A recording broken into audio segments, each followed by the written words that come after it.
Hello, आवाज़ आ रही है आपको?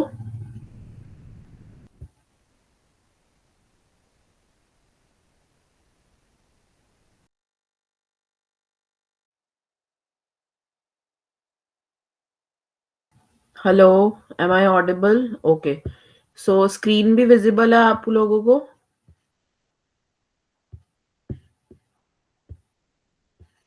लास्ट क्लास में हम लोगों ने यूनिट नंबर 1 एंड 2 कंप्लीट किया था। आज हम यूनिट नंबर 3 से स्टार्ट करेंगे। So basically unit number 3 is bidding for events part 1। इस पोर्शन को, इस टॉपिक को 2 पार्ट्स में डिवाइड किया गया है। सो इस यूनिट में हम लोग कंपोनेंट्स एंड क्राइटेरिया के बारे में पढ़ेंगे जो एक बिड्स को विन करने के लिए हो सकते हैं। सबसे पहले ये पता होना चाहिए हमें कि बिडिंग होता क्या है, what is meant by bidding for event. So for example, मैं एक बहुत बेसिक सा एग्जांपल लेती हूँ आपकी डेली लाइफ से रिलेटेड। जैसे कि आप शॉपिंग करने के लिए जाते हैं मार्केट में, तो आपके पास मल्टीपल ऑप्शंस होते हैं, मल्टीपल सेलर्स होते हैं जिनसे आप अपना जो प्रोडक्ट है उसके बारे में सर्च करते हो, उसके फीचर्स पूछते हैं एंड देन उसका प्राइस कंपैरिजन करके आप उसको फिर डिसाइड करते हैं कि आपको कौन से सेलर से बाय करना है, जो आपको कॉम्पिटिटिव प्राइस पे मैक्सिमम फीचर्स के साथ वो प्रोडक्ट या मैक्सिमम डिस्काउंट के साथ वो प्रोडक्ट ऑफर कर रहा होगा, राइट? सो सेम यहाँ बिडिंग में भी ऐसा ही होता है। हमें पता है कि मार्केट में कंपटीशन बहुत ज़्यादा है, बहुत सारे सेलर्स हैं एक ही प्रोडक्ट और एक ही सर्विस प्रोवाइड करने के लिए, तो उसके लिए हम लोग फिर बिड्स को इनवाइट कर सकते हैं। सो हमें ये पता होना चाहिए what is meant by bidding for event. So जैसा कि अगर हम बिडिंग की बात करें या हमें एक इवेंट को प्रिपेयर करना है, प्लानिंग करनी है उसकी और उसका हम फाइनल इम्प्लीमेंटेशन करना चाहते हैं, तो उसके लिए हम लोग इनवाइट कर सकते हैं मार्केट में जितने भी कॉम्पिटिटर्स हैं जो वो सर्विसेज हमें प्रोवाइड करेंगे। That is called as a bidding. So basically जब आप प्रपोजल का सप्लाई लेते हो मार्केट से, उसको हम बिड प्रोसेस बोलते हैं। तो बिड प्रोसेस से क्या होता है कि जो बिडिंग ऑर्गेनाइजेशन है वो अपनी कैपेबिलिटी और रिसोर्सेस को डेमोन्स्ट्रेट करती है कि अगर एक इवेंट कंपनी है, मान लीजिए मार्केट में 10 इवेंट कंपनीज हैं जो आपके स्कोप में आ रही हैं, आपके इवेंट को वो ऑर्गेनाइज कर सकती हैं, तो वो 10 की 10 इवेंट कंपनी अपनी कैपेबिलिटी और अपने रिसोर्सेस को आपको डेमोन्स्ट्रेट करके दिखाएगी। अब वो डेमोन्स्ट्रेशन करने का मतलब होता है कि या तो वो आपको प्रेजेंटेशन के थ्रू शो करेंगे या किसी और मीडियम के थ्रू शो कर सकते हैं। ये जो बेसिकली मेन होता है, यही रीजन है बिड प्रोसेस का। तो जैसा आप अपने घर में कोई फैमिली फंक्शन है उसके लिए आप बैंक्वेट हॉल, रिजॉर्ट्स में विजिट करते हो देखने के लिए, तो जो आपको बेस्ट पॉसिबल और अच्छे रेट्स पे अवेलेबल कराता है सर्विसेज, आप उसी को सिलेक्ट करते हैं। तो सेम बिडिंग प्रोसेस में भी ऐसा ही होता है। So the preparation and implementation of a bid to host an event are an intrinsic part of the event planning process. So event planning का जो एक main part है वो क्या है? Preparation and implementation of bid. So a bid should be based on a feasibility study. तो bid जो है वो एक feasibility study पे based होता है, where preliminary figures for the cost and benefit are calculated. तो जितने भी basic figures होते हैं वो इसमें कैलकुलेट किए जाते हैं और ये देखा जाता है कि कितनी कॉस्ट कंपनी की इनकर होगी, उसके बेसिस पे कितने उनको बेनिफिट्स रिसीव हो सकते हैं। जब बिडिंग प्रोसेस कंप्लीट हो जाता है तो एक पर्टिकुलर बिड ऑर्गेनाइजेशन जो होती है उसको सिलेक्ट करता है क्लाइंट ओवर द कॉम्पिटिटर्स या राइवल बिडर्स। तो मार्केट में अगर 10 कंपनीज आपको बिड्स दे रही हैं तो आप 10 की 10 कंपनीज के बिड्स को चूज नहीं कर सकते। ऑब्वियसली आप एक को या एक से ज्यादा दो तीन को चूज करोगे for the number of activities. So these reasons could be that the bidding organization selected has a better facility। तो जो भी ऑर्गेनाइजेशन आपने सिलेक्ट की है वो इसीलिए की होगी क्योंकि वो आपको बेटर फैसिलिटीज प्रोवाइड कर रही है, बेटर रिसोर्सेज दे रही है as compare to the competitors in the market. और जो उनका फाइनेंशियल बैकग्राउंड है और जितना वो आपको पब्लिक सपोर्ट दे सकते हैं, स्पेक्टेटर्स वहाँ पे कौन-कौन से होंगे, कौन-सी बेटर फैसिलिटी वो आपको प्रोवाइड कर रहे हैं, उस बेसिस पे आप लोग सिलेक्ट करते हैं। This is about the bidding process, bidding for event. Then event bidding life cycle. तो बिडिंग का जो प्रोसेस है उसकी लाइफ साइकिल कैसे स्टार्ट होती है और कैसे कंप्लीट होती है। The event bidding process is mainly communication between two main players। तो इसमें मेजरली 2 प्लेयर्स होते हैं जिनके बीच में कम्युनिकेशन रहता है, एक तो इवेंट ओनर हो गया और दूसरा हो गया इवेंट बिडर। ऑब्वियस सी बात है, इवेंट ओनर तो वो पर्सन हो गया जो आपका क्लाइंट है और होस्ट है। इवेंट बिडर कौन-सा पर्सन होगा? जो इवेंट मैनेजमेंट कंपनी है। So event owner is the client who owns the right to an event and is the one who is seeking a host to organize and run an event successfully. And the event bidder is the event company that tries to secure the right. So event bidder जो है एक event company होती है और जो event owner है वो उसके पास rights होते हैं एक event को organize करने के लिए. So bidding process as a life cycle. Any bid application has a 2 part life cycle. तो कोई भी बिड एप्लीकेशन आपके पास आती है एज अ क्लाइंट तो उसके 2 पार्ट्स होते हैं, एक तो बिड होता है और एक पोस्ट बिड आउटकम होता है। बिड का मतलब जो उसने अपना प्रपोजल दिया और उस प्रपोजल का क्या आउटकम रहेगा वो भी आपको वो बताएंगे, तभी आप उसमें से चूज कर पाएंगे। क्योंकि अगर आपको मान लीजिए मैं आपको कोई ब्यूटी प्रोडक्ट ऑफर कर रही हूँ, फॉर एग्जाम्पल आपको मैं ब्यूटी प्रोडक्ट ऑफर कर रही हूँ, मैंने बता दिया कि ये प्रोडक्ट है, इसका ये नाम है, इसके ये फीचर्स हैं। बट इसका आउटकम क्या रहेगा? वो आपकी ब्यूटी को कैसे एनहांस करेगा? जब तक मैं उसके बारे में नहीं बताऊंगी तो आप उस प्रोडक्ट को बाय नहीं करेंगे, right? That is the post bid outcome. So एक इवेंट बिड होता है और एक पोस्ट बिड आउटकम होता है। Then these stages can often overlap during the bidding activity. However, again, these stages are not clear cut and may vary depending upon the type and scale of event. ये जरूरी नहीं है कि हर तरह के event के लिए आपको ये दोनों स्टेजेस परफॉर्म करनी पड़े। ये डिपेंड करता है टाइप ऑफ इवेंट और scale of event. Scale of event का मतलब है कि किस लेवल पे आप उस इवेंट को कंडक्ट कर रहे हैं।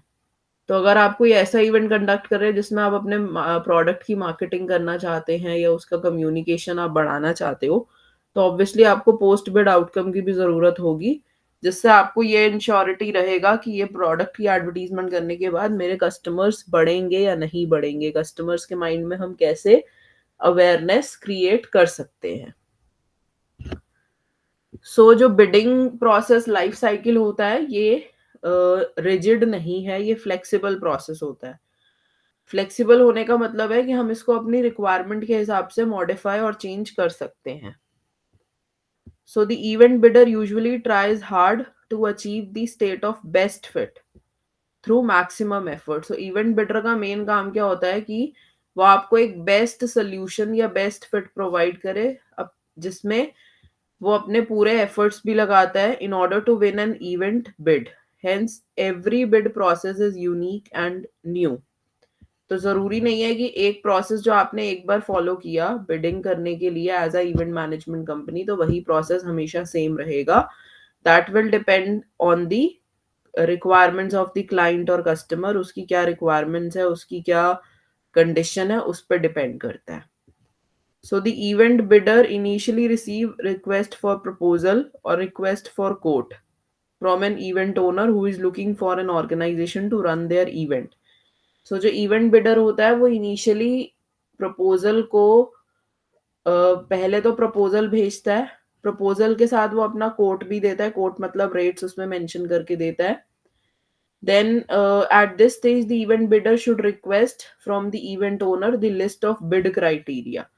सो इवेंट बिडर जो है दैट मीन्स जो कंपनी है वो अपने क्लाइंट को बोल सकती है कि आपको बिड में किस किस क्राइटेरिया को कवर करना है।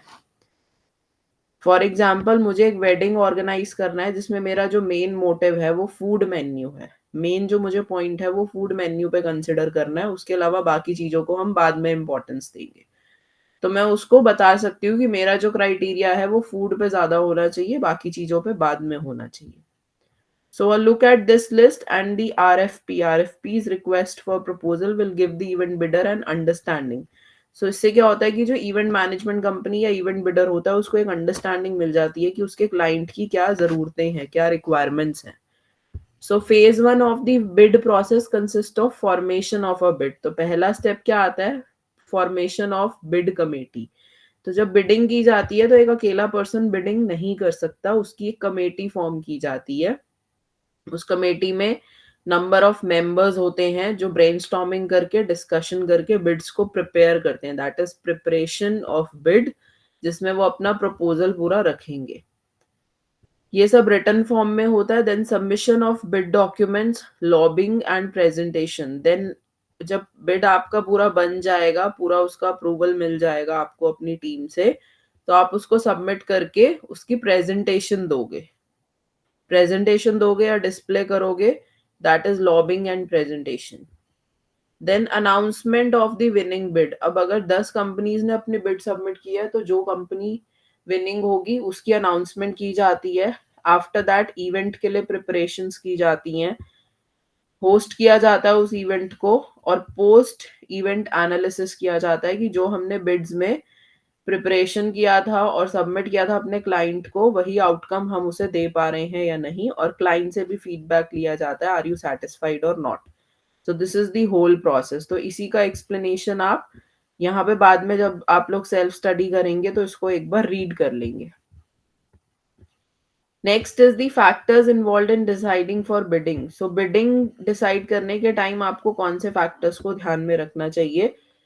सो रिक्वेस्ट फॉर प्रपोजल क्या है और रिक्वेस्ट फॉर कोट, ये भी एक इम्पॉर्टेंट फैक्टर है कि आपने जो उसको प्रपोजल के लिए रिक्वेस्ट किया है या कोट मांगा है उससे, या रेट्स मांगे हैं, तो वो एक इम्पॉर्टेंट फैक्टर हो सकता है।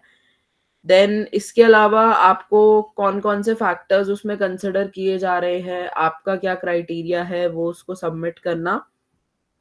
सो ये सभी इंपॉर्टेंट चीजें हैं जब भी एक बिड के लिए डिसाइड किया जाता है। सो प्रपोजल अगर सक्सेसफुल है, प्रपोजल अगर आपका एक्सेप्ट हो गया, तो आप उसको कैसे इवेंट को ऑर्गेनाइज करेंगे, कौन कौन से बातों को ध्यान में रखेंगे, कौन सा क्राइटेरिया आप फॉलो करेंगे। तो उसके लिए कंपनीज क्या करती हैं कि कंपनी अपनी जो एडवांटेजेस और डिसएडवांटेजेस होती हैं उन्हें स्टडी करती हैं। Apart from that, they will analyze the SWOT, they will check the स्वॉट एनालिसिस। तो कंपनी अपना स्वॉट एनालिसिस परफॉर्म करके ये देखेगी कि हमारी क्या स्ट्रेंथ और वीकनेस है, क्या अपॉर्चुनिटीज हैं और क्या थ्रेट्स है, और उसके वो ये सब हमारे इवेंट को कैसे अफेक्ट कर सकते हैं। क्लियर? यस और no? Yes, ma'am. Next we have the key bid components and criteria. So bidding के क्या क्या components हो सकते हैं। So several key factors are responsible for the winning of bids. These are bid book and presentation, gaining of stakeholder support, bid support through subvention. ये सभी आपको factors दिए हुए हैं, वन बाय वन हम इनको डिस्कस करेंगे। सबसे पहले दिया हुआ है आपको bid book and presentation. So bid book जो होती है उसको हम बिड डॉक्यूमेंट भी बोलते हैं। डॉक्यूमेंट का मतलब ऑन पेपर जो आप अपने क्लाइंट को सबमिट करने वाले हैं, रिटन फॉर्म या हार्ड कॉपी फॉर्म में, that is the bid book और bid document. So this is basically the hard copy of the proposal जो आप अपनी इवेंट कंपनी के लिए, जो इवेंट कंपनी प्रिपेयर करती है for the bidding of the event, right. So the preparation of the proposal needs to be thorough. तो जो भी आप प्रपोजल बना रहे हैं वो थॉरो होना चाहिए आफ्टर एनालिसिस। उसमें जितने भी कंपोनेंट्स हैं सबको इंक्लूड किया गया हो, हाईलाइट किया गया हो जो इम्पोर्टेंट क्राइटेरिया है, और उसकी प्रॉपर प्रेजेंटेशन रेडी की गई हो। सो जब एक इवेंट प्रपोजल लिखा जाता है तो उसमें इन सभी चीज़ों को इंक्लूड किया जाना चाहिए। इवेंट प्रपोजल कैसे लिखते हैं वो हम आगे आने वाले यूनिट्स में पढ़ेंगे। So the an attempt has to be made to make the bid document strong. So आप अगर एक बिड डॉक्यूमेंट रेडी कर रहे हो एज अ इवेंट मैनेजर और इवेंट मैनेजमेंट कंपनी, तो वो डॉक्यूमेंट आपका स्ट्रॉन्ग होना चाहिए ताकि वो डिफरेंशिएट हो सके अमंग्स अदर्स।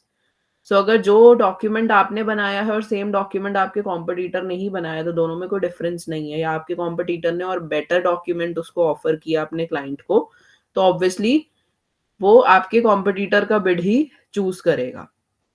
सो ये एक अपॉर्चुनिटी होती है अपने ऑफर को प्रेजेंट करने की, right. So this is basically about the bid book and presentation. तो आपको यहाँ पे एक एग्जांपल दिया हुआ है, ओलंपिक गेम्स जो 2012 में हुए थे उसके लिए जो बिड्स बनाए गए थे। एग्जाम्पल आप लोग रीड कर सकते हो ताकि एग्जाम में भी आप कोट कर पाए। देन नेक्स्ट इसमें आता है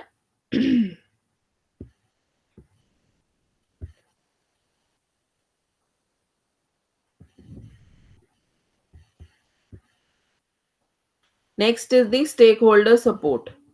ये सारे आपको एग्जांपल्स दिए हुए हैं, एक बार आप रीड कर लीजिएगा बाद में। स्टेक होल्डर सपोर्ट, सो दी स्टेक होल्डर्स बेसिकली आपके इंटरनल एंड एक्सटर्नल पर्सन होते हैं जो डायरेक्टली और इनडायरेक्टली कंपनी से कनेक्टेड रहते हैं। सो स्टेक होल्डर्स आपको कितना सपोर्ट कर रहे हैं, क्या क्या आपको सर्विसेज प्रोवाइड कर रहे हैं, उस पर डिपेंड करता है, right? So the growth and professionalism of events should show that events serve a number of needs and demands by various stakeholders such as government objectives, regulation. तो जो stakeholders होते हैं उनकी डिमांड क्या है, उनकी क्या रिक्वायरमेंट है, वो भी समझना बहुत जरूरी होता है, क्योंकि जो गवर्नमेंट है, अगर हमारा इवेंट ऐसा है जो गवर्नमेंट को अफेक्ट कर सकता है, पॉलिटिकल पार्टीज की जो सेंसेस है उनको अफेक्ट कर सकता है, तो ये सब चीजें भी हमें अपने बिड में ध्यान रखनी होंगी। सो स्टेक होल्डर का सपोर्ट होना बहुत जरूरी है। देन सबवेंशन, सबवेंशन का मतलब है बेसिकली कि सिक्योर बिड होनी चाहिए आपकी, इंटरनेशनल कॉन्फ्रेंसेस में आप उसको प्रेजेंट कर रहे हो। सबवेंशन का एक तरीके से है कि आपने बिड को जो ऑफर किया उसके लिए आपको कोई ग्रांट मिल सकता है या नहीं, स्पेशली फ्रॉम द गवर्नमेंट। मान लीजिए एक कंपनी है जो हमारी सोसाइटी और हमारी इकोनॉमी की वेलफेयर के लिए कोई इवेंट कंडक्ट करना चाहती है, और वो इवेंट जो है हमारी यंग जनरेशन को काफी बेनिफिशियल होगा, बट उनके पास प्रॉपर फंड्स अवेलेबल नहीं है, तो वो गवर्नमेंट को अप्रोच कर सकते हैं। और गवर्नमेंट अगर उनको ग्रांट दे रही है, फंड्स प्रोवाइड कर रही है उस बेसिकली इवेंट को कंडक्ट करने के लिए successfully, that is called as subvention. तो सबवेंशन अगर रिक्वायर्ड है उस बिड में मेंशन करने के लिए, सो वो भी हम उसमें मेंशन करेंगे कि क्या क्या सोर्सेज हमारे पास हो सकते हैं जहां से हम अपने फंड्स को अवेल कर सकते हैं। So subvention is being recognized as the single most important factor for attracting many types of conferences, especially those belonging to international associations. So subvention में आपका कॉस्ट ऑफ वेन्यू रेंट्स आ जाता है। जैसे अब बहुत बड़ा हॉल है, ऑडिटोरियम है, उसका रेंट आपको नहीं देना पड़ रहा है, that is also grant. Social programs आप ऑर्गेनाइज करना चाह रहे हो, रूम हायर पे ले रहे हो, अकोमोडेशन हो गया, फूड हो गया, ये सब सबवेंशन में आ जाता है। पॉलिटिकल रिस्क एनालिसिस हमें करना होगा, बिकॉज एक पर्टिकुलर इवेंट को कंडक्ट करने में क्या रिस्क है, उसका कितना पॉलिटिकल पार्टीज कैसे अफेक्ट कर सकती हैं हमारे इवेंट को, या सपोज कुछ इवेंट्स ऐसे होते हैं जिसमें गवर्नमेंट परमिशन नहीं देती है इस इवेंट को कंडक्ट करने के लिए और वो पोस्टपोन हो जाते हैं या नहीं हो पाते हैं, that is political risk analysis. या मार्केट में चेंजेस आ रहे हैं, लाइक इकोनॉमिक चेंजेस आ गए, गवर्नमेंट ने कोई नया टैक्स या नया कोई रूल इंट्रोड्यूस कर दिया जिसकी कैलकुलेशन हमें अपने इवेंट के बिड में मेंशन करनी पड़ सकती है। या कुछ ऐसे प्रोजेक्ट्स होते हैं लाइक म्यूजिक फेस्टिवल, ये मेला लगता है, इसके लिए भी अप्रूवल्स लेने पड़ते हैं, ट्रेड फेयर होता है, सो इसमें भी हमें ये रिस्क एनालिसिस करना जरूरी होता है। Then knowledge, knowledge bidding process की होना बहुत जरूरी है, क्योंकि एक एडवांटेजियस फैक्टर है। अगर एक पर्सन को एज अ बिडर नॉलेज नहीं है कि उसको बिड में क्या क्या एस्पेक्ट्स को इंक्लूड करना चाहिए, तो वो एक स्ट्रॉन्ग बिड रेडी नहीं कर पाएगा।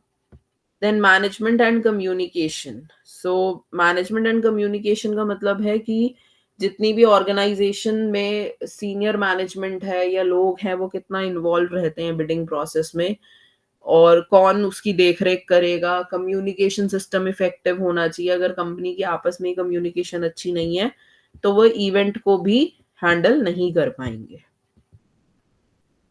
Clear? Any doubts?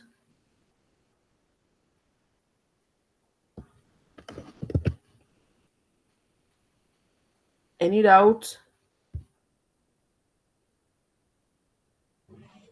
No, ma'am. Next are the critical factors in winning a bid. So critical factors कौन से हैं जो बिड को विन करने में हेल्पफुल हो सकते हैं? First is ability to organise the events. अब सपोज मैंने एक कंपनी जो कि बहुत छोटे लेवल पे इवेंट्स करती है, लाइक कॉर्पोरेट मीटिंग्स ऑर्गेनाइज कर दी एंड ऑल, अगर मैं उसे बहुत बड़ा इवेंट दे रही हूँ, जैसे आज जैसे ये राम महोत्सव है, ये भी एक इवेंट है, तो उसको ऑर्गेनाइज करने के लिए भी कंपनीज इन्वॉल्व रही होंगी। सो अगर मैं किसी छोटी कंपनी को ऐसा इवेंट दे रही हूँ जो बहुत लार्ज स्केल पे वर्ल्ड लेवल पे हो रहा है, तो ऑब्वियसली वो नहीं ऑर्गेनाइज कर पाएंगे उसको इजिली। तो हमें उस कंपनी की एबिलिटी को चेक करना बहुत ज़रूरी है, उनकी क्या फैसिलिटीज़ हैं, क्या लोकेशन है, बजट कितना है कंपनी का और इक्विपमेंट्स और रिसोर्सेज़ उनके पास अवेलेबल हैं या नहीं, तो ये चेक करना ज़रूरी होता है। अकाउंटेबिलिटी का मतलब है यहाँ पे कि कंपनी रिस्पॉन्सिबिलिटी ले सकती है या नहीं ले सकती और गुडविल कितनी क्या है मार्केट में उसकी। देन बिड टीम कॉम्पोजिशन, तो जो बिडिंग टीम है उसमें कितने लोग हैं, हायर लेवल इन्वॉल्व है या नहीं कंपनी का, या पता चले सिर्फ उन्होंने अपने कंपनी के एम्प्लॉयज को बोल दिया कि ये बिड रेडी कर दो और उसको सबमिट कर दो। तो जब तक हायर मैनेजमेंट इन्वॉल्व नहीं रहेगी या सीनियर्स इन्वॉल्व नहीं होंगे तो ऑब्वियसली हमें थोड़ा सा डाइसी और डाउटफुल रहेगा। देन कम्युनिकेशन सिस्टम इफेक्टिव होना चाहिए। रिलेशनशिप मार्केटिंग आप परफॉर्म कर सके। Relationship marketing as the name suggest कि रिलेशंस को इम्प्रूव करने के लिए होता है और जो भी की पार्टीज होती हैं बिडिंग प्रोसेस से रिलेटेड, चाहे वो स्टेक होल्डर्स हो, गवर्नमेंट हो और इवेंट कंपनी हो, तो उनका रिलेशनशिप स्ट्रॉन्ग बनाने के लिए ही मेंबर्स को इंक्लूड किया जाता है। Then political and economic support क्या मिलेगा? सो पॉलिटिकल सपोर्ट का मतलब है बेसिकली कि गवर्नमेंट से अगर हमें कुछ इंपॉर्टेंट रिसोर्सेज की रिक्वायरमेंट है, लाइक इंफ्रास्ट्रक्चर की ज़रूरत है, हमें हमें किसी ग्राउंड पे इवेंट करना है और वो ग्राउंड हमें अवेलेबल नहीं हो पा रहा है और गवर्नमेंट हमें अलाउ कर देती है, that is political support. Economic support में बेसिकली आ जाता है कि गवर्नमेंट हमें क्या मॉनेटरी रिसोर्सेज प्रोवाइड कर रही है। सो ये सब आपके इकोनॉमिक सपोर्ट में आ जाएगा। इंफ्रास्ट्रक्चर फैसिलिटीज आपके पास हैं या नहीं प्रॉपर, और एग्जिस्टिंग फैसिलिटीज क्या-क्या है, like transportation, accommodation, finances, telecommunication, technology आपके पास क्या है और उस इवेंट को करने के लिए वो टेक्नोलॉजी सूटेबल है या नहीं। देन कम्युनिकेशन सिस्टम इफेक्टिव होना चाहिए। एनवायरमेंटल एस्पेक्ट पे आप फोकस करें, दैट मीन्स कि आपका जो मेन एजेंडा है वो ये भी होना चाहिए कि हमारे इवेंट से या हमारी किसी एक्टिविटी से एनवायरनमेंट को हार्म नहीं होना चाहिए। सो ये सभी एस्पेक्ट्स हमें कंसिडर करने चाहिए while conducting an event. Then destination level bids. So destination level bids का मतलब है कि कुछ इवेंट्स ऐसे हैं जो डेस्टिनेशन लेवल पे किए जाते हैं at a different place, so that is destination level bids. So these bids are prepared with the help of convention bureaus or destination marketing companies. So convention bureaus are marketing or promotional agencies that operate at a level of a country. So convention bureaus basically क्या होते हैं कि जिस particular country में आप उस event को या जिस पर्टिकुलर रीजन या स्टेट में आप इवेंट को कंडक्ट करना चाहते हैं, सो वहाँ की जो मार्केटिंग और प्रमोशनल एजेंसीज होती हैं उनके साथ हमें कॉन्टैक्ट करना पड़ता है। Those are the conventional bureaus. So जो कन्वेंशनल ब्यूरोज होते हैं ना, वो कॉन्फ्रेंस बिजनेसेस को अट्रैक्ट करते हैं उस पर्टिकुलर एरिया से।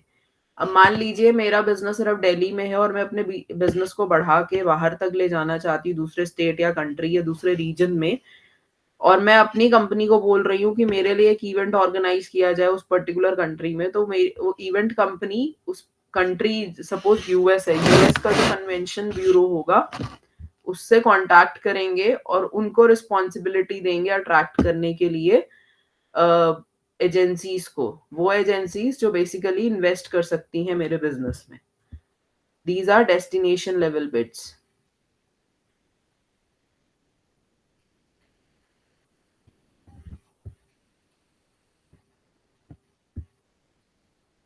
इन पॉइंट्स को आप एक बार रीड कीजिए। These are the formal bid documents, और एक बिड डॉक्यूमेंट में क्या क्या पॉइंट्स हमें इंक्लूड करने चाहिए अगर आप किसी मेजर कॉन्फ्रेंस के लिए कोई बिड सबमिट कर रहे हैं।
Yes, any doubts in any of the point? Yes or no?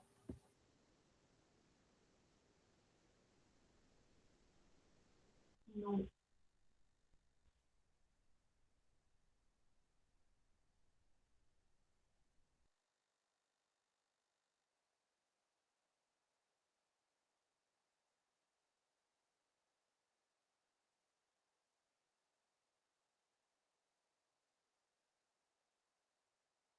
सो इस यूनिट में इतना ही था। बेसिकली इस यूनिट का मेन ऑब्जेक्टिव था ये जानना कि what is bidding for events और उसका प्रोसेस क्या रहता है और कौन से फैक्टर्स हैं जो हमें कंसिडर करने चाहिए व्हाइल प्रिपेयरिंग दी इवेंट बिड। सो इसमें से जो मेन क्वेश्चन आपसे एग्जाम में पूछा जा सकता है that is for the process. So आप उसको एक बार अच्छे से प्रिपेयर कर लीजिएगा। Next is bidding for events part two. इसमें हम इवेंट प्रपोजल के बारे में पढ़ेंगे। सो प्रपोजल क्या होता है और उसको कब कब कैसे प्रिपेयर किया जाता है और कौन सी चीजें उसमें हमें ध्यान में रखनी चाहिए। So proposal is prepared by the event company mainly to respond to two types of events. So दो तरह की इवेंट्स के लिए प्रपोजल प्रिपेयर किए जा सकते हैं। First is when a request is receive from the regular client. अगर आपका क्लाइंट रेगुलर है और event producer is the only bidder.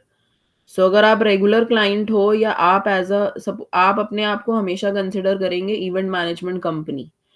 सो आपका अगर कोई रेगुलर क्लाइंट है तो वो डायरेक्टली आपको ही कांटेक्ट करेगा और आप उसके लिए इवेंट प्रोड्यूसर हो। सो यहाँ पे जो क्लाइंट है वो आपकी मोस्टली सर्विसेज यूज कर चुका है हर टाइम और उसे पता है कि आप किस तरीके की सर्विसेज उसे ऑफर करते हैं। तो उस केस में उसे प्रपोजल की रिक्वायरमेंट भी कई बार नहीं हो सकती। सेकेंड केस में क्या होता है, आप रिक्वेस्ट फॉर प्रपोजल और रिक्वेस्ट फॉर कोट के लिए रिक्वेस्ट करते हो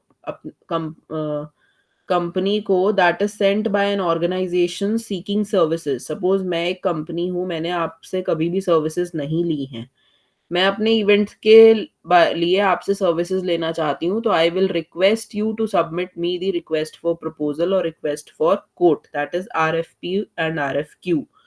सो आपसे आगे जाके अगर आप इसी लाइन में आगे जाना चाहते हैं तो आपसे क्वेश्चंस पूछे जा सकते हैं what is RFP, what is RFQ।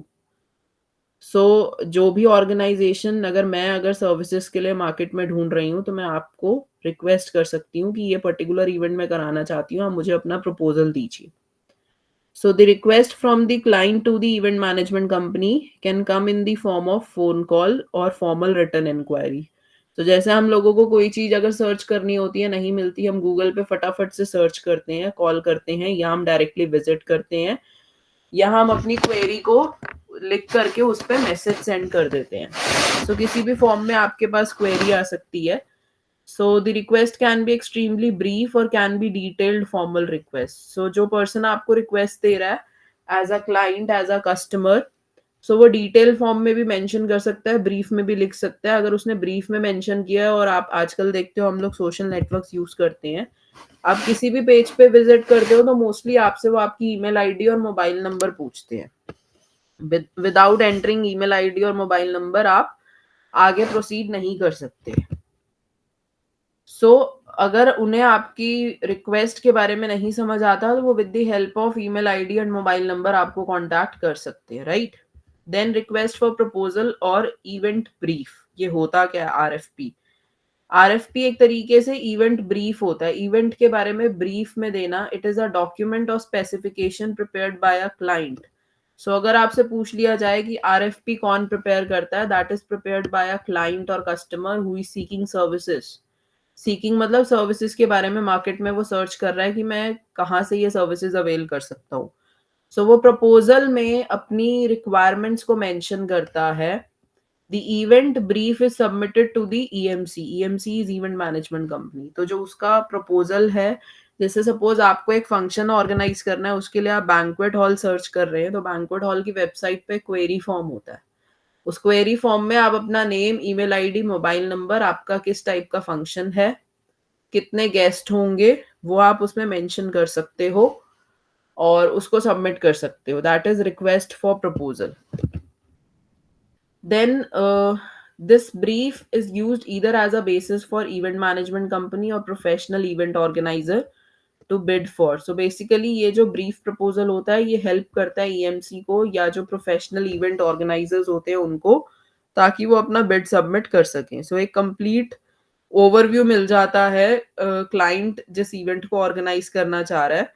वो इवेंट आपका कॉर्पोरेट इवेंट हो सकता है, फर्म लेवल पे हो सकता है, कोई ऑर्गेनाइजेशन हो सकती है, गवर्नमेंट ऑर्गेनाइजेशन, स्पोर्ट्स ऑर्गेनाइजेशन, एक इंडिविजुअल पर्सन भी इवेंट के लिए रिक्वेस्ट भेज सकता है।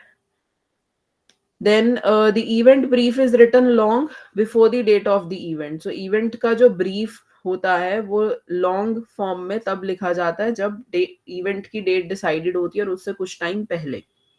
So all details relevant to the event such as dates, profile, venue, theme, purpose, target group and budget are present in the event brief. So event brief में ये सब चीजें मेंशन की जाती हैं। Then brief जो होता है वो एक तरीके का फर्स्ट स्टेप है in getting an EMC और professional event organizer by a client. So एक फर्स्ट स्टेप है, इसमें हम क्या क्या चीजें मेंशन कर सकते हैं इवेंट ब्रीफ में, like company profile, detail event information including destination, venue, type and theme, target group, purpose, budget, timeline, then partner की डिटेल्स। टाइमलाइन का मतलब है यहाँ पे कि आप किसके लिए और किस टाइम पीरियड पे उसको ऑर्गेनाइज करना चाहते हो, कितना आपका बजट है। सपोज कोई ऐसा इवेंट है जिसमें आपको टिकट्स सेल करनी है तो टिकट का प्राइस कितना रहेगा। पार्टनर्स के बारे में आप डिटेल्स मेंशन करोगे, कॉन्टैक्ट डिटेल्स दोगे। सो ये सब चीजें आप ब्रीफ में अपनी जो इवेंट मैनेजमेंट कंपनी है उसे सबमिट करेंगे। Then sometimes a request for proposal is the only way a new company or the entrepreneur can enter the event management field. So ये एक बेसिक ऐसा फॉर्म होता है जिसके थ्रू एक इवेंट मैनेजमेंट कंपनी भी अपना काम स्टार्ट कर सकती है। So in order to make certain they are receiving competitive quotes, then private companies send out request for proposal as a good business strategy. So private companies जो है basically इस method को इसीलिए फॉलो करती है। जैसे आपको अगर कोई इवेंट के लिए बैंक्वेट हॉल सर्च करना है तो मोस्टली आपको एक प्रपोजल फॉर्म मिल जाता है, आप उसमें अपनी डिटेल्स एंटर करते हो, आपको हर बैंक्वेट हॉल में कॉल करने की जरूरत नहीं है, आपके नियर बाय एरिया से आपको अपने आप कॉल्स आनी स्टार्ट हो जाती है। So this is the best method. Then sometimes a proposal does not have to be in response to a request. तो जरूरी नहीं है कि जो प्रपोजल है उसकी रिस्पॉन्स हमेशा आपको मिले, it can be self generated. So proposal आप अपने आप भी बना सकते हो, उसके बेसिस पे आप जो कंपनी है वो अपने आप से भी प्रपोजल बना सकती है आपसे फोन पे कांटेक्ट करके। सो this is about basically the request for proposal कि वो होता क्या है। नाउ इवेंट प्रपोजल में क्या क्या चीजें असेंशियल है। असेंशियल मीन्स कौन सी चीजें इंक्लूडेड रहनी चाहिए। तो उससे पहले आप इवेंट प्रपोजल का बेसिक मीनिंग पढ़िए और फिर मुझे आप बताइए क्या समझ आया।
सो the event proposal is basically a document, जो अभी भी हमने पढ़ा, जो इवेंट बिडर प्रिपेयर करता है. Event bidder is nothing but the event company that will host the event. और वो इवेंट प्रपोजल मतलब उस डॉक्यूमेंट को रेडी करने के बाद सबमिट करते हैं इवेंट ओनर को. इवेंट ओनर कौन होता है? जो क्लाइंट है. So it is a highly targeted document containing dense information that has solutions to the client specific requirements. So dense information means इसमें वो बेसिक इंफॉर्मेशन और इम्पोर्टेंट इंफॉर्मेशन होती है जिसमें हमने क्लाइंट की रिक्वायरमेंट्स के बारे में सॉल्यूशंस लिखे होते हैं. So proposal is the starting point from which the event planner can see the overall event design. So event planner को एक proposal से ओवरव्यू मिल जाता है कि इसमें क्या एक्टिविटीज है, क्या इवेंट है, डिटेल्स मिल जाती हैं और किस स्केल पे उस इवेंट को परफॉर्म किया जाएगा. सो हम कह सकते हैं कि proposal is a blueprint. Blueprint है, एक ड्राफ्ट है, रफ ड्राफ्ट हो सकता है जिसको हम अपनी रिक्वायरमेंट्स के हिसाब से इवेंट के डे तक, डे मतलब इवेंट होने से पहले तक हम उसमें कुछ ना कुछ मॉडिफिकेशंस करते रहते हैं. So event proposal consists of the basic components like description of the event bidder experience, description of the venue, facilities, other resources that will be used during the event, and explanation of the event program. Programme के बारे में बताएंगे. जैसे आजकल बहुत से ऐसे wedding functions भी होते हैं जिसमें सेलिब्रिटीज को आप इनवाइट कर रहे हो, तो वो कौन से मतलब कौन सी आपको परफॉर्मेंसेस दिखाएंगे, वो सब के बारे में पूरा डिटेल होता है. और कौन से स्टेक होल्डर्स हैं जो इसमें इन्वॉल्व रहेंगे और कितना उसका बजट है. Then requirements of a good proposal. तो एक गुड प्रपोजल में क्या क्या चीजें इंक्लूडेड होनी चाहिए. सबसे पहले यहाँ पे बताया गया prepared according to the details given. Means कि जो आपको आपके क्लाइंट ने डिटेल्स दी हैं उसी के अकॉर्डिंग प्रपोजल को प्रिपेयर किया जाए. प्रपोजल को प्रिपेयर करने से पहले एक अंडरस्टैंडिंग भी डेवलप होनी चाहिए इवेंट मैनेजमेंट कंपनी को regarding the requirement of the client, कि क्लाइंट की एक्चुअल रिक्वायरमेंट क्या है. कई बार क्या होता है कि हमारी जो रिक्वायरमेंट है एज अ क्लाइंट वो इवेंट मैनेजमेंट कंपनी नहीं समझ पाती, तो उसको वो अंडरस्टैंडिंग होना बहुत जरूरी है. उसी अंडरस्टैंडिंग के बेस पे वो प्रपोजल को रेडी करते हैं. So every proposal, no matter how large or small, sent to the client should be of highest quality. So जरूरी नहीं है कि एक इवेंट अगर सिर्फ 10 लाख का है तो आप उसका जो प्रपोजल है बहुत सिंपल बनाएंगे, और एक 1 करोड़ का इवेंट है तो आप उसका प्रपोजल बहुत अच्छा बना रहे हैं. ऐसा नहीं होना चाहिए. हमें हर क्लाइंट को उसकी रिक्वायरमेंट के हिसाब से इक्वल इंपॉर्टेंस देनी चाहिए. दैट मीन्स कि इवेंट का जो प्रपोजल आपने बनाया उसके जितने भी पेजेस हैं तो उसमें प्रॉपरली नंबरिंग की जाए. टेबल ऑफ कंटेंट्स होने चाहिए ताकि एक पर्सन को अगर स्पेसिफिकली किसी एक प्रपोजल के टॉपिक के बारे में पढ़ना है तो वो टीओसी में उस पेज नंबर को रेफर करके डायरेक्टली वहां पे मूव कर सके, उसको ढूंढना ना पड़े चीजों के बारे में. अगर प्रपोजल आपका बड़ा है, मान लीजिए प्रपोजल 20-25 पेजों का, 40-50 पेजेस का है, तो आप उसमें टेबल ऑफ कंटेंट यूज कर सकते हैं. ग्रामर प्रॉपरली यूज की जाए, मिस्टेक्स नहीं होनी चाहिए. पंचुएशन का यूज कम से कम हो, और स्पेलिंग मिस्टेक्स नहीं होनी चाहिए. मैथ्स के एरर नहीं होने चाहिए, मतलब कैलकुलेशन अगर अमाउंट की जा रही है तो वो मिस्टेक ना हो. और बहुत बड़ा और बहुत छोटा प्रपोजल भी नहीं होना चाहिए, क्योंकि छोटा होगा तो लगेगा कि इसमें सारे एस्पेक्ट्स इंक्लूड नहीं किए गए हैं, और बड़ा होगा तो क्लाइंट को बोरिंग लग सकता है कि वो उसको रीड ना करे. उसको लगेगा कि इसमें कितनी अननेसेसरी चीजें भी इंक्लूड की गई हैं जो मेरे काम की नहीं है. क्योंकि क्लाइंट क्या चाहता है कि उसको मेहनत कम करनी पड़े, तभी तो उसने इवेंट मैनेजमेंट कंपनी को कांटेक्ट किया है.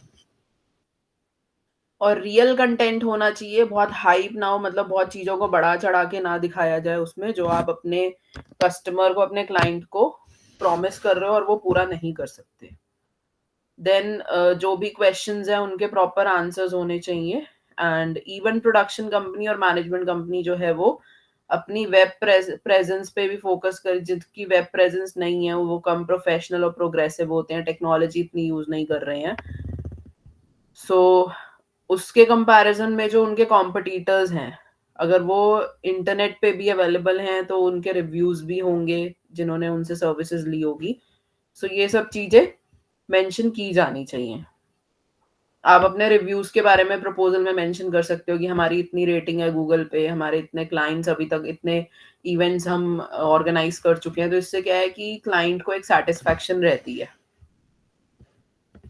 देन इवेंट प्रपोजल में क्या क्या चीजें इंक्लूड होनी चाहिए?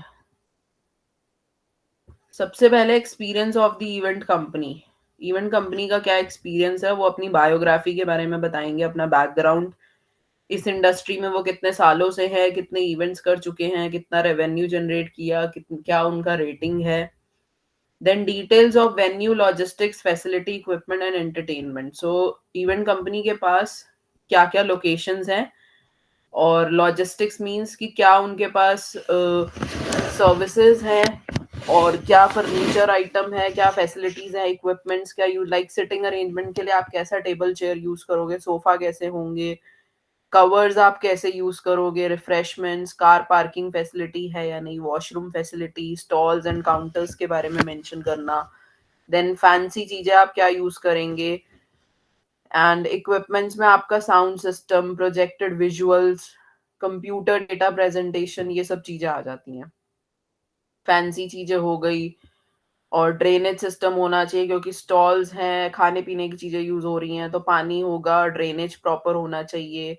डिस्पोजल आइटम्स आप यूज करेंगे या क्रॉकरी यूज करेंगे, किस टाइप की क्रॉकरी होगी, बहुत बड़े इवेंट्स होते हैं तो उसमें लग्जरी क्रॉकरी का यूज किया जाता है। देन इवेंट प्रोग्राम के बारे में डिटेल्स देना।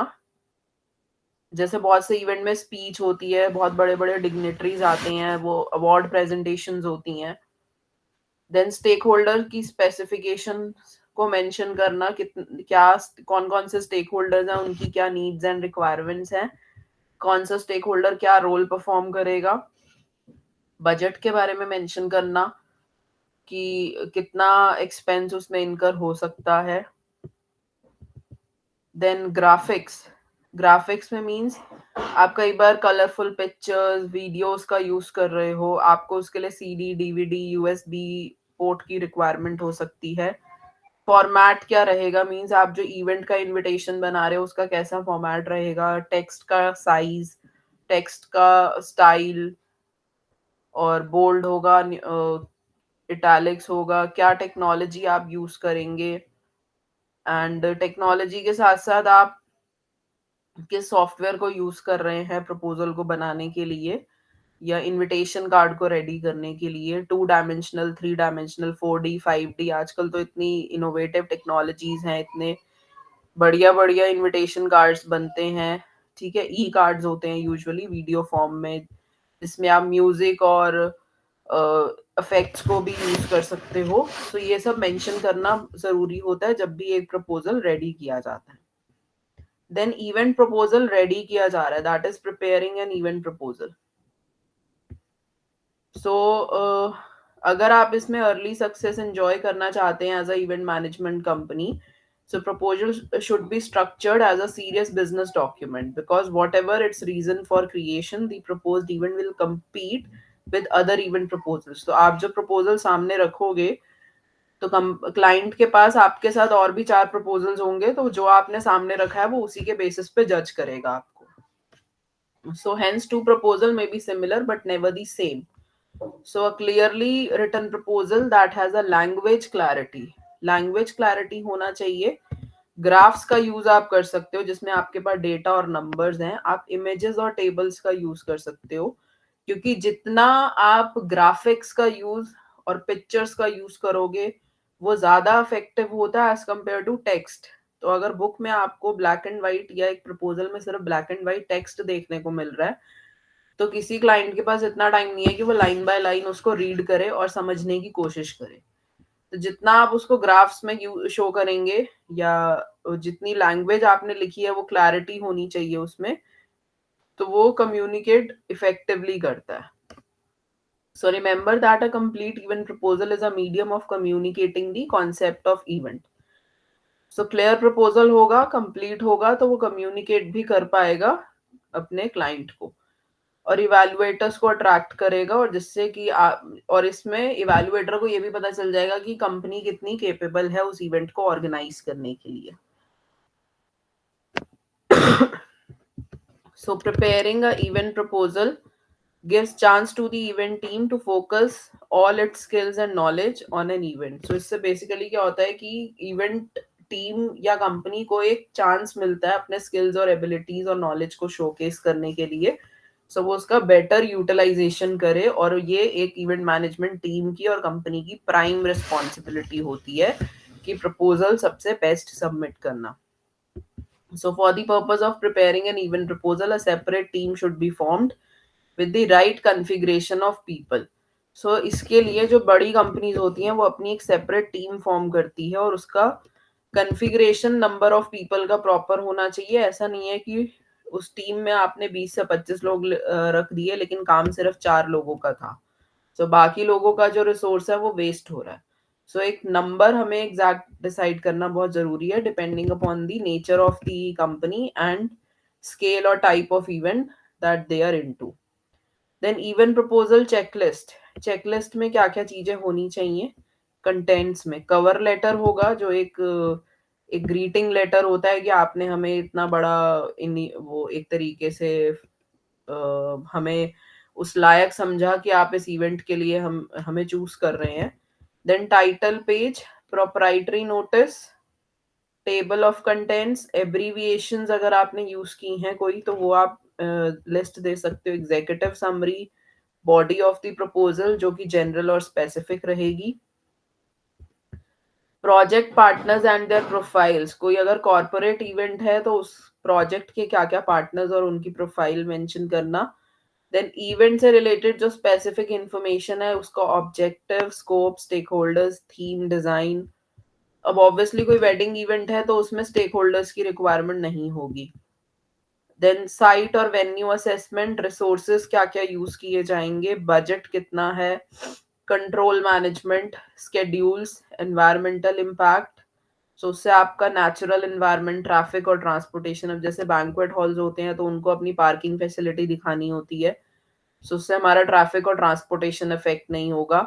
देन रिस्क क्या क्या इंक्लूड है और उस इवेंट को आपने इंश्योरेंस कंपनी से इंश्योर्ड कराया या नहीं. और लास्ट में आप कुछ एनेक्स्चर्स और अपेंडाइसिस शो करना चाहते हैं तो कर सकते हैं.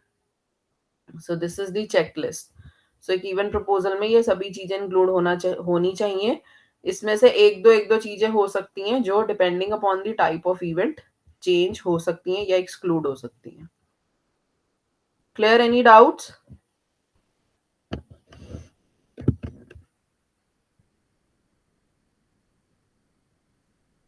No, ma'am. Next is delivering a winning proposal. So winning proposal आप कैसे डिलीवर कर सकते हो इसके बारे में आप एक बार रीड कीजिए, फिर आप मुझे बताइएगा क्या समझ आया.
हाँ जी, क्या समझ आया आपको बताइए?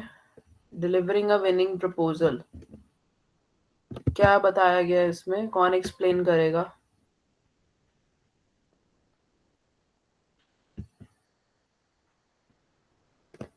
कोई बताना चाहता है?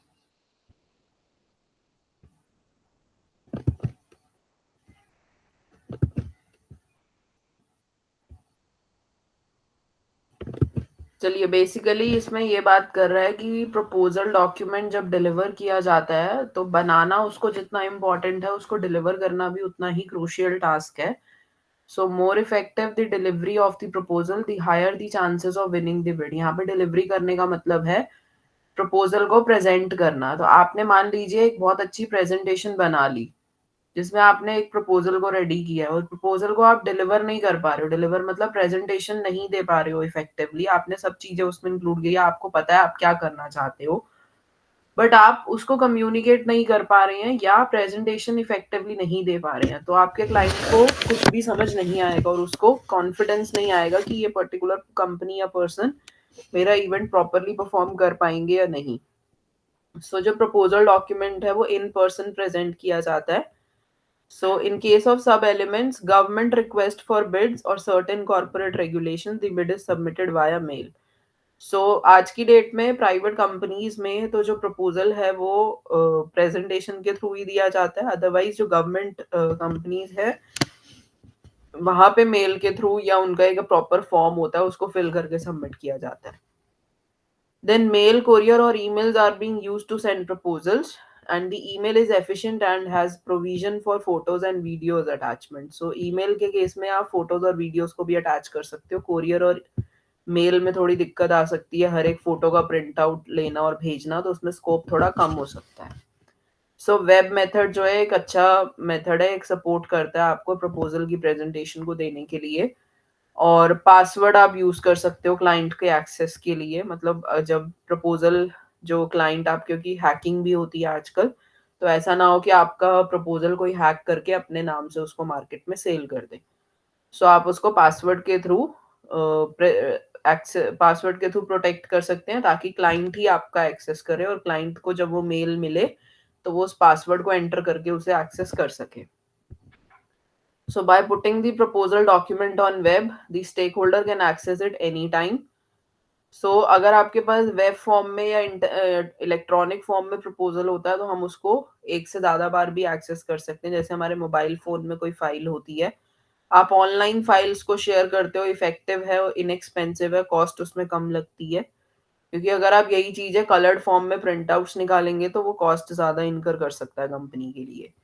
सो प्रपोजल को रेटिंग देने के लिए भी एक सिस्टम होना चाहिए. सो पॉइंट रेटिंग सिस्टम हम जिसको बोलते हैं. सो इसमें आप 1 से 10 तक की रेटिंग दे सकते हो. The proposal document can be supplemented by multimedia presentation also, जिसमें आप वीडियो और सीडी का यूज कर सकते हो, वेब पेज, कंप्यूटर प्रेजेंटेशन, इन सब का यूज कर सकते हैं. So live presentation allows for more conversation and time to get to know the client.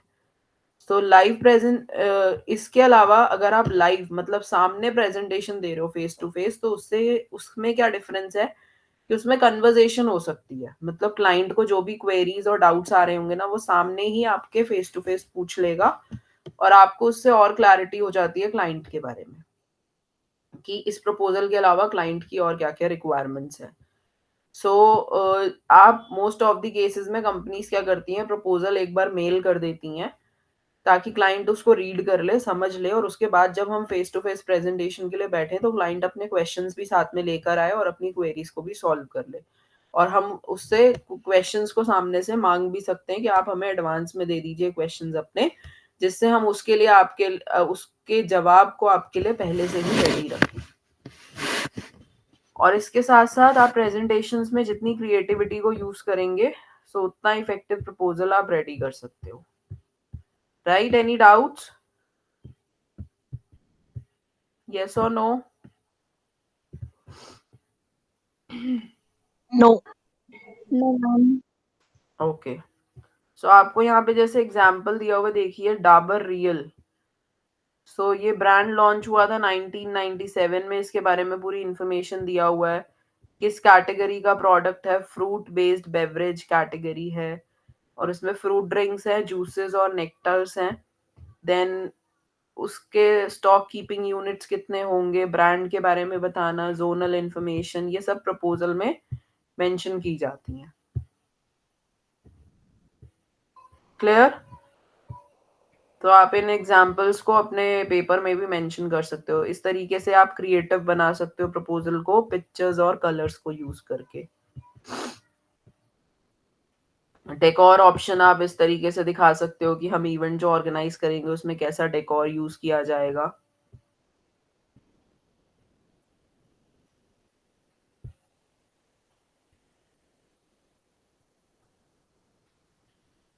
Then main event के पूरे स्टेप्स बताए गए हैं यहाँ पे।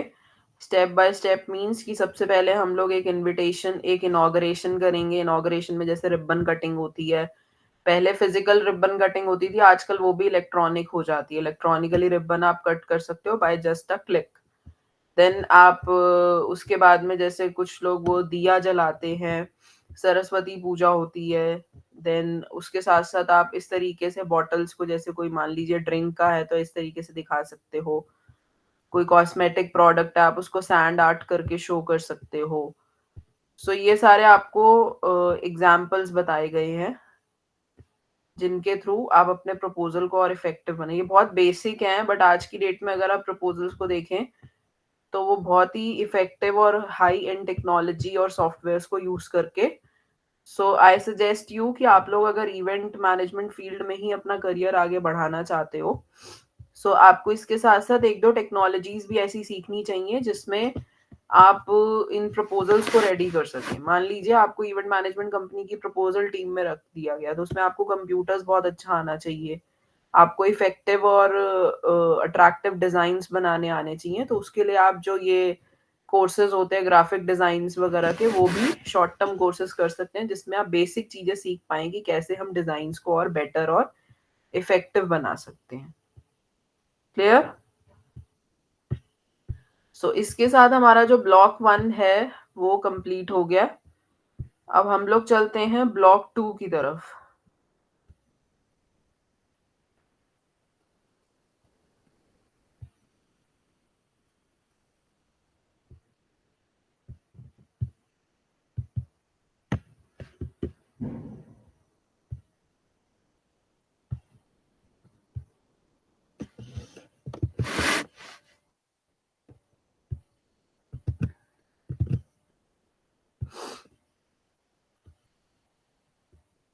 स्क्रीन दिख रही है आप लोगों को?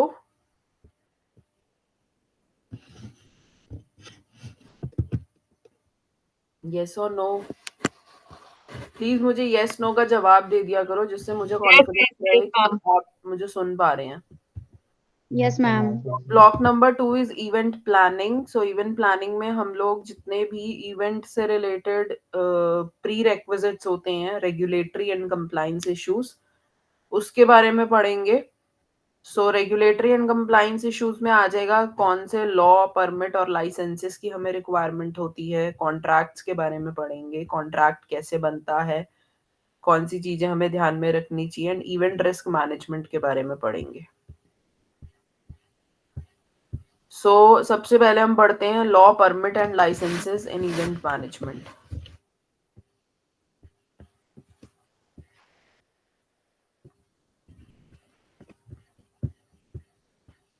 सबसे पहले आता है venue property related law.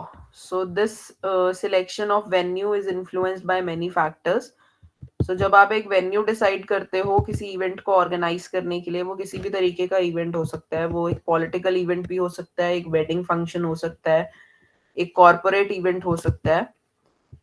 Event planners have to select a venue which perfectly matches with the needs of the event. मान लीजिए अगर आपको एक कॉर्पोरेट इवेंट ऑर्गेनाइज करना है तो आप उसको एक ग्राउंड पे ऑर्गेनाइज नहीं कर सकते। उसके लिए आपको एक बंद एरिया चाहिए, मतलब एक हॉल चाहिए जहाँ पे बाहर का जो ट्रैफिक का शोर है वो ना आए, राइट?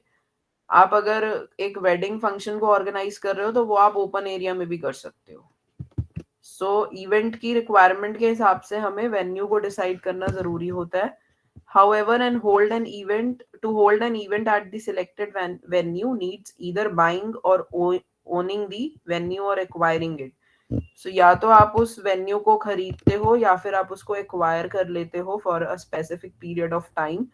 अगर आपका इवेंट मान लीजिए एक टाइम पीरियड के लिए, सपोज 2-3 मंथ्स के लिए वो चलेगा कॉन्टिन्यूस बेसिस पे, तो आप उसको एक्वायर कर सकते हो थोड़े टाइम के लिए. आप उसको रेंट पे ले सकते हो उस लोकेशन को.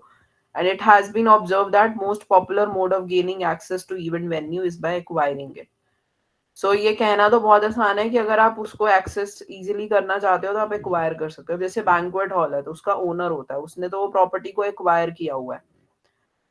बट अगर एक पर्सन जाके सोचे कि मुझे इस इवेंट को बार बार ऑर्गेनाइज करना है तो मैं उस पर्टिकुलर बैंक्वेट हॉल को ही एक्वायर कर लूं, तो that is quite difficult because उसमें कॉस्ट इन्वॉल्व रहती है. तो अगर हमारे पास कॉस्ट का क्राइटेरिया नहीं है तो हम कुछ भी कर सकते हैं. सो नेक्स्ट इज, यहाँ पे बताया जा रहा है for to get a venue for hosting an event and the laws related to them. So event को ऑर्गेनाइज करने के लिए जब हम वेन्यू का डिसीजन लेते हैं तो उसके साथ कौन कौन से लॉ रिलेटेड होंगे. पहला, owing a property for hosting an event through sale. So ये आपका section 5 of the transfer of property act में लिखा गया है, describing the term sale as a transfer of ownership. मतलब आप उस प्रॉपर्टी पे इवेंट करना चाहते हो, आपने उस प्रॉपर्टी को खरीद लिया. सो वो एक सेल ट्रांजैक्शन हो गई, क्योंकि जो ओनर होगा या जो भी उसकी पार्टी है वो सेल करेगी. तो सेल के बारे में हमें बताया गया. सेल का मतलब सबको पता है तो वो मैं एक्सप्लेन नहीं कर रही हूँ.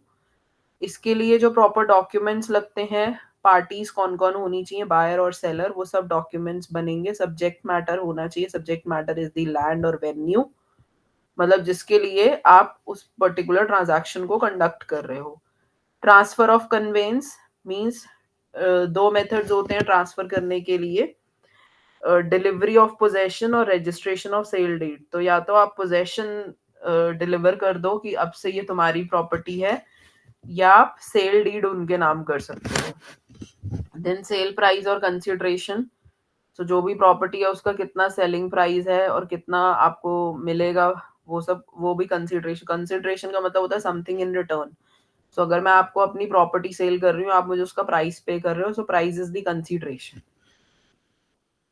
Next, acquiring access to property to hold an event through licence. आप लाइसेंस लेके प्रॉपर्टी को एक्सेस कर सकते हो, जो कि इंडियन स्टेटमेंट एक्ट में मेंशन किया गया है. तो एक लाइसेंस लेके भी एक पर्सन प्रॉपर्टी को यूज कर सकता है. Then acquiring access to property to hold an event through lease. Lease पे भी लेके आप उसको यूज कर सकते हो. लीज जो है यूजुअली लॉन्ग टर्म के लिए होती है. सो जितने टाइम तक आप उस प्रॉपर्टी को यूज करेंगे उतने टाइम का आप रेंट पे करते रहेंगे. तो लीज में दो पार्टीज इन्वॉल्व होती हैं, लेसर एंड लेसी. लेसर जो है वो ट्रांसफेरर होता है, जिसको हम ओनर ऑफ द प्रॉपर्टी बोलते हैं. लेसी जो उस प्रॉपर्टी को यूज करेगा और रेंट पे करेगा. और लेसी को हम ट्रांसफेरी भी बोलते हैं. जो आप प्राइस पे करते हो लीज कॉन्ट्रैक्ट का, वो प्रीमियम होता है और उसका रेंट भी पहले से डिफाइन किया जाता है. तो वो रेंट हमें एक डिसाइडेड टाइम पीरियड में पे करना होता है. देन नेक्स्ट, इसमें जो पहला तो ये एक्ट हो गया वेन्यू और प्रॉपर्टी रिलेटेड लॉज, जिसके बारे में मैंने आपको बता दिया. नेक्स्ट आता है एनवायरमेंटल प्रोटेक्शन एक्ट. तो ऑब्वियसली आप अगर किसी पर्टिकुलर लोकेशन पे कोई इवेंट ऑर्गेनाइज कर रहे हैं, लाइक ट्रेड फेयर, मेला और एनी अदर इवेंट, सो एनवायरमेंट को भी हार्म कर सकता है. सो उसकी जो रेगुलेशंस है वो भी हमें ध्यान में रखनी होंगी. जैसे रामलीला होती है, गणेश फेस्टिवल होता है, गणेश चतुर्थी फेस्टिवल होता है, तो उसमें आप देखते हो कि इंफ्रास्ट्रक्चर कितना यूज होता है. उसमें कुछ चीजें ऐसी भी होती हैं, जैसे गवर्नमेंट ने बैन कर दिया कि आप गणेश जी की मूर्ति को नदियों में और समुद्र में नहीं कर सकते, नहीं उसमें डाल सकते. इससे क्या होता है, हमारा एनवायरनमेंट हार्म होता है. रामलीला होती है, उसमें स्टेज लगता है, बहुत सारे काउंटर्स होते हैं, खाने पीने के, लोग आते हैं, खाते हैं, बहुत गंदगी फैलती है. उससे उससे भी हमारा एनवायरनमेंट हार्म हो सकता है. तो उस एनवायरनमेंट प्रोटेक्शन एक्ट के थ्रू पॉल्यूशन फैलाने वाले, कूड़ा करकट फैलाना और लीकेजेस होना या कुछ ऐसी चीजें जो हमारे एनवायरनमेंट को हार्म कर सकती हैं, उन सब चीजों को भी ध्यान में रखना होता है. सो पॉल्यूशन चेक मेजर्स हमें, क्योंकि यूजुअली जब हम रामलीला और मेला वगैरह में जाते हैं, वहाँ पे झूले होते हैं जो पेट्रोल से, केमिकल्स वगैरह से चलते हैं मशीन्स को चलाने के लिए, तो उससे एनवायरनमेंट हार्म हो सकता है। नॉइस पॉल्यूशन होता है उससे, तो नॉइस पॉल्यूशन के जो रूल्स रेगुलेशंस है, as per noise pollution regulation and control rules 2000, वो सभी हमें फॉलो करने होंगे। जैसे 10 to 6 के बीच में आप डीजे वगैरह नहीं प्ले कर सकते, राइट? सो आप लोग यूजुअली फंक्शंस में भी देखते हो 10-10:30 के अराउंड डीजे बंद हो जाते हैं। Then electricity regulation act. So electricity अगर आप यूज कर रहे हो, उसका जनरेशन, ट्रांसमिशन, डिस्ट्रीब्यूशन प्रॉपर होना चाहिए। इलेक्ट्रिसिटी आप फेक में यूज ना करें, उसके प्रॉपर आप बिल पे करेंगे। और अगर आप इवेंट के लिए यूज कर रहे हो इलेक्ट्रिसिटी, तो उसका प्राइस अलग से होता है, अलग चार्जेस होते हैं, वो हमें देना होता है। देन बिल्डिंग रेगुलेशन एक्ट ये कहता है कि जो भी मिनिमम स्टैंडर्ड्स होते हैं, जो भी कंस्ट्रक्टेड आइटम्स हैं, बिल्डिंग स्ट्रक्चर है, नॉन बिल्डिंग स्ट्रक्चर है, कितना आप एरिया ऑक्यूपाई करोगे, कितना एरिया किस चीज के लिए यूज किया जाएगा, electric, plumbing, drainage system, storage system, ये सब यूज मेंशन होना चाहिए।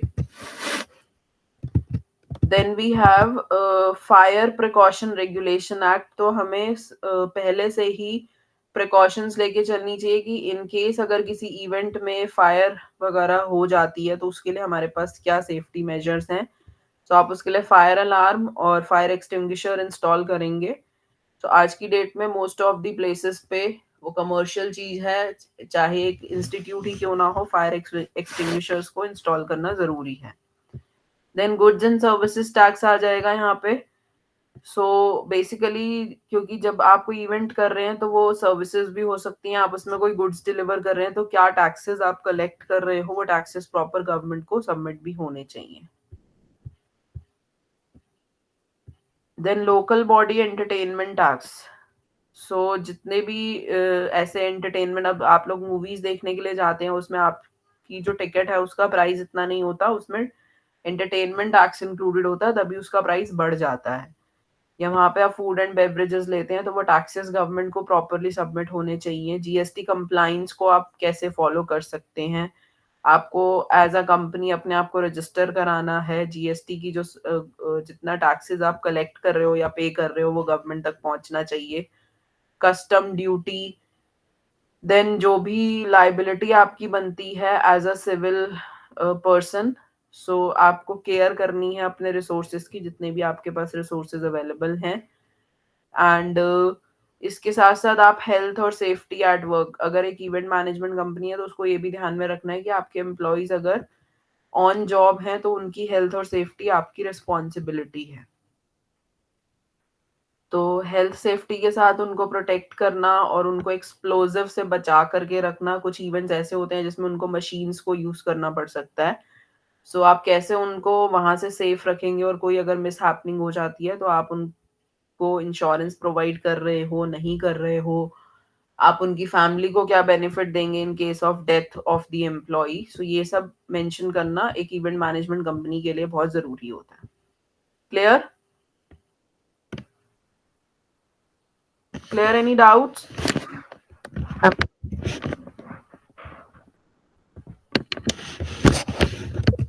Clear.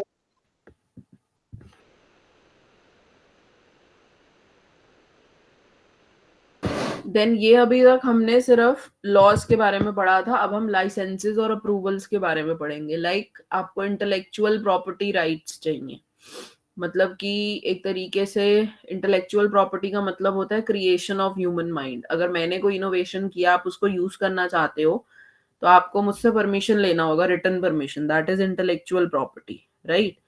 So intellectual property is basically created by the intellect of a human being. Intellect means जो अपने वो दिमाग से create करता है, अपनी innovative idea और thinking से। So अगर आप, जैसे म्यूजिक है, म्यूजिक आप प्ले करना चाहते हो, तो उसके लिए आपके पास वैलिड लाइसेंस और परमिशन होनी चाहिए। लाइव परफॉर्मर्स आप शो करना चाहते हैं, उसके लिए आपके पास परमिशन होनी चाहिए। ट्रेडमार्क और लोगो आप किसी कंपनी का यूज करना चाह रहे हैं, तो आपके पास उसका परमिशन होना चाहिए। आप किसी डिजाइन या आर्ट को दिखाना चाहते हो जो किसी और पर्सन से कनेक्टेड है, तो आप उनसे परमिशन लिए बिना यूज नहीं कर सकते। Then phonographic performance limited licence, PPL licence भी होना चाहिए। PPL licence basically protect music rights in different ways. So ये म्यूजिक से रिलेटेड होता है। This means that businesses and organisation playing recorded music in public with the help of CD radio and will usually need to obtain PPL। तो अगर आप recorded music को public में use कर रहे हो तो उसके लिए आपके पास पीपीएल लाइसेंस, मतलब जो किसी भी टाइप का म्यूजिक है वो सारे रिकॉर्डेड ही होते हैं। सो अगर आप उसको पब्लिक में यूज करना चाहते हो प्ले करने के लिए तो आपके पास एक अप्रोप्रिएट पीपीएल लाइसेंस होना चाहिए। और वो लाइसेंस जो है आपको जो परफॉर्मर्स होते हैं या सॉन्ग राइटर्स और कंपोजर्स होते हैं या म्यूजिक पब्लिशर्स होते हैं उनसे मिलता है। Then Indian performing right society limited licence. तो इन सभी लाइसेंसेस के बारे में आपको पता होना चाहिए। ये लाइसेंस की जरूरत हमें तब मिल कर पड़ती है फॉर प्लेइंग और performing non recorded music in public. So it is a licence for the artist of the artist. मतलब कई बार कोई म्यूजिक है जो जनरेट किया गया लेकिन अभी वो रिकॉर्डेड फॉर्म में अवेलेबल नहीं है, आप उसको प्ले करना चाहते हैं तो उसके लिए आपके पास आईपीआरएस लाइसेंस होना चाहिए। एक्साइज लाइसेंस हम यूज करते हैं when the event organiser needs to procure in order to serve alcohol in a live और रिकॉर्डेड म्यूजिक इवेंट। सो किसी भी इवेंट में अगर आप अल्कोहल सर्व करना चाहते हैं तो आपके पास एक्साइज लाइसेंस होना चाहिए। ये यूजुअली आप लोगों ने सुना भी होगा, पार्टीज में भी बैंक्वेट हॉल्स वाले या तो आपको लाइसेंस फैसिलिटी देते हैं या आपको खुद बोलते हैं लाइसेंस लेकर आने के लिए। और उसमें स्पेसिफिकली जो ड्रिंकिंग एज है वो भी मेंशन की जानी चाहिए। लाउड स्पीकर का लाइसेंस आपके पास होना चाहिए। सो लोकल पुलिस अथॉरिटीज से आप लाउड स्पीकर लाइसेंस अवेल कर सकते हो।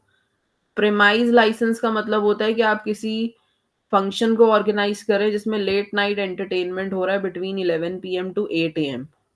लार्ज स्केल पे अगर वो इवेंट ऑर्गेनाइज हो रहा है और उसमें 500 से ज्यादा लोग हैं, उसमें आप अल्कोहल सेल कर रहे हो as well as serving food and beverages during specific timings and so on. So the licence can be obtained from the municipal authority. तो जो आपके लोकल एरिया की एमसीडी होती है उससे आप वो लाइसेंस अवेल कर सकते हो। सो ये बेसिकली जो प्रेमाइस लाइसेंस होता है ये लेट नाइट एंटरटेनमेंट एक्टिविटीज के लिए होता है। लेट नाइट का मतलब है 11 बजे से रात को 8 बजे तक। और डीजे और म्यूजिक प्ले करने के लिए 10 बजे के बाद आप नहीं प्ले कर सकते, 6 बजे से 6 बजे तक का उसका टाइम होता है मॉर्निंग में। परफॉर्मेंस लाइसेंस जो है वो अलाउ करता है child for a child anybody below 18 years of age to take part in musical event. So कई बार छोटे बच्चे जैसे इवेंट्स में पार्टिसिपेट करते हैं। सो अगर वो इवेंट बहुत रिकग्नाइज नहीं है, स्मॉल स्केल पे हो रहा है तो बिना लाइसेंस के भी लोगों का काम चल जाता है। अदरवाइज आप उसके लिए बिना लाइसेंस के उस बच्चे को अलाउ नहीं कर सकते परफॉर्मेंस के लिए बिकॉज ही और she is below 18 years of age. और अगर वो पेड परफॉर्मेंस है, आपने अपने मान लीजिए आपके घर में कोई छोटा बच्चा है उसको किसी इवेंट के लिए आपने भेजा मार्केटिंग पर्पस से, सो उसमें अगर कंपनी आपको पे कर रही है, पेड परफॉर्मेंस है, तो आपके पास लाइसेंस होना चाहिए। Again the licence can be obtain from the local authority. Or if the event has a performance made by a child and is a paid performance, the event organizer are required to procure performance license from the local authority. Then public works department license, PWD license जो है when you have a generator at your event। So main ये आपका, अगर आप एक event पे generator का use कर रहे हो जो यूजुअली आजकल होता है, तो उसके लिए आपके पास PWD लाइसेंस होना चाहिए। फॉरेन आर्टिस्ट परमिशन भी आप अवेल कर सकते हैं फॉर फ्रॉम अनदर नेशनैलिटी। अगर कोई पर्सन आ रहा है दूसरी कंट्री से आपके इवेंट पे परफॉर्म करने के लिए, so you require to get a licence for it separately. Clear? Any doubts? No, ma'am. Next we have permissions and NOC. So NOC आपको ये सब दिया हुआ है। एडिशनल कलेक्टर ऑफिस से आपको नो ऑब्जेक्शन सर्टिफिकेट चाहिए। ये एक रिटन डॉक्यूमेंट होता है जो एक अप्रूवल मिलता है आपको आपके एरिया की लोकल अथॉरिटीज से कि आपको इस इवेंट अगर आप कर रहे हो तो उससे आपके लोकल अथॉरिटीज को कोई प्रॉब्लम नहीं है। देन लोकल पुलिस स्टेशन से आपको अप्रूवल चाहिए होता है, traffic police, fire brigade, electrical inspector, health department, police commissioners and जो ये आपके महाराष्ट्र के केस में जो रंगभूमि परीक्षण होता है मंडल, उनसे भी अलग से फॉर महाराष्ट्र ओनली। और जो अम्यूज़मेंट राइड्स होती हैं, जहाँ पे जैसे हम लोग वाटर पार्क वगैरह जाते हैं, तो वहाँ पे आपको regarding fitness of the machinery, तो जब आप, क्योंकि मशीन्स वगैरह लूज़ हो सकती हैं, गिर सकती हैं, लोगों को नुकसान हो सकता है उसमें। सो उस केस में जहाँ पे अम्यूज़मेंट पार्क्स हैं, तो उनके लिए फिटनेस ऑफ द मशीनरी का सर्टिफिकेट होना चाहिए। Then event application details when writing to authorities, तो जब आप अथॉरिटीज को लिखते हो कि हमें एनओसी चाहिए, सो उसके लिए आपको एक इवेंट एप्लीकेशन भरना होता है। उस इवेंट एप्लीकेशन में ये सब डिटेल्स होनी चाहिए। इवेंट का लोकेशन, ब्रीफ हिस्ट्री, ड्यूरेशन क्या रहेगा, expected number of people, then admission arrangement कि वो पब्लिक के लिए है, सिर्फ मतलब ओपन टू पब्लिक है, कोई भी आ सकता है, इनविटेशन बेसिस पे लोग आएंगे या टिकट्स के साथ आएंगे। Then details of activities and how when where they will take place. Then event management structure के बारे में बताया जाएगा, जिसमें आप की मैनेजमेंट पर्सोनल के बारे में मेंशन करोगे। फंक्शंस ऑफ की पर्सोनल, तो जो की मेन मेंबर्स हैं उनके क्या क्या फंक्शंस हैं। And event control and communication, any particular arrangement आपने किया है, लाइक डिसेबल लोग जाते हैं इवेंट को अटेंड करने के लिए, लंच से पहले की कुछ सेरेमनीज हैं। देन लार्ज इक्विपमेंट का यूज किया जा रहा है, स्टेज हो गया, फैसिलिटीज हो गई, लाइटिंग, सैनिटरी, वॉशरूम्स वगैरह।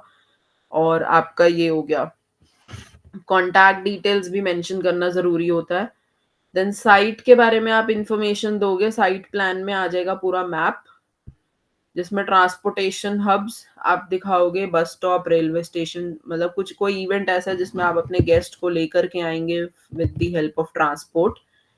कहाँ पे वो लोग रुकेंगे, इंफॉर्मेशन कियोस्क, जैसे बहुत बड़े स्केल पे इवेंट होता है तो उन्होंने जगह जगह कियोस्क लगा रखे होते हैं, आपको कोई इन्फॉर्मेशन चाहिए तो आप वहां से ले सकते हो।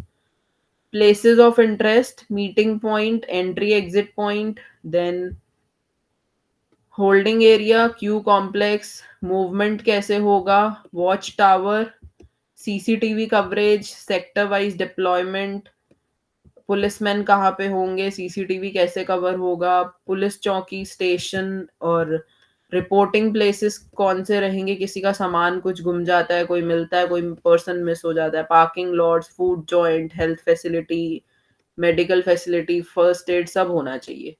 हैजार्ड पॉइंट, इमरजेंसी एग्जिट कहाँ से होगा, इमरजेंसी सर्विसेज आप क्या प्रोवाइड करो, लाइक फायर ब्रिगेड होनी चाहिए और एम्बुलेंस फैसिलिटी होनी चाहिए। इमरजेंसी ऑपरेशन सेंटर्स कौन से हैं जिसमें आप डायरेक्टली कोई एक्शन ले सके। सो ये सब आपको जब एनओसी की रिक्वायरमेंट होती है तो ये सब हमें मेंशन करना जरूरी रहता है। Clear, any doubts?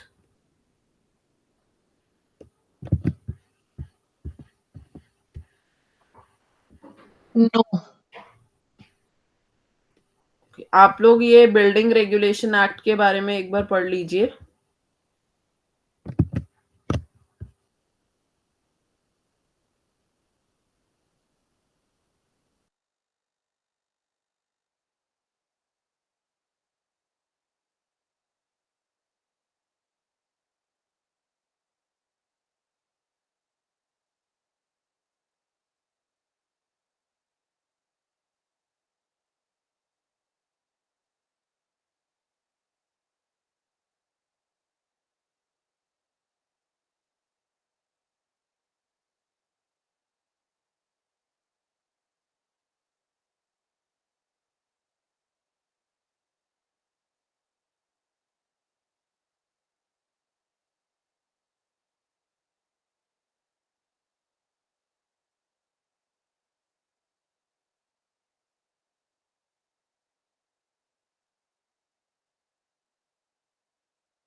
आप लोगों के यहाँ तक कोई डाउट्स है तो पूछ लीजिए, क्योंकि मैं एक साथ ज़्यादा यूनिट्स नहीं करवाऊँगी, अदरवाइज़ मिक्स हो जाएगा, आपके लिए भी कन्फ्यूजन रहेगी। सो बाकी हम लोग नेक्स्ट में करेंगे, यहाँ तक कुछ पूछना है तो आप पूछ सकते हैं।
No, ma'am, no doubt. All clear. Thank you.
जिनके डाउट्स नहीं है वो लीव कर सकते हैं।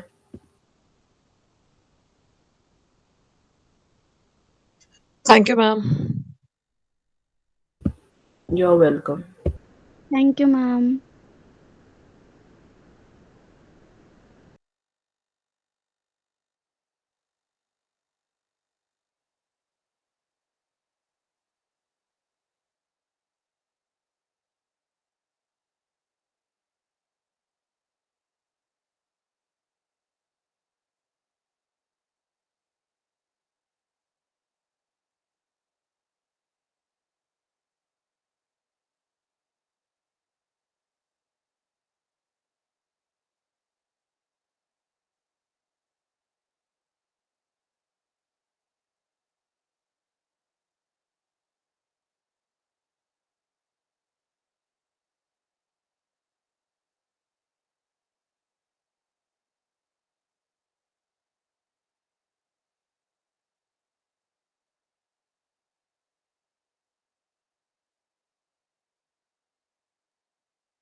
मैम सेशन क्लोज हो गया।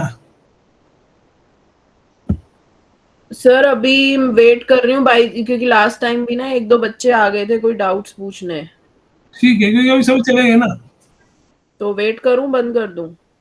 ठीक है, 5-10 मिनट और वेट कर। हाँ सर।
सर क्लोज कर दूं फिर?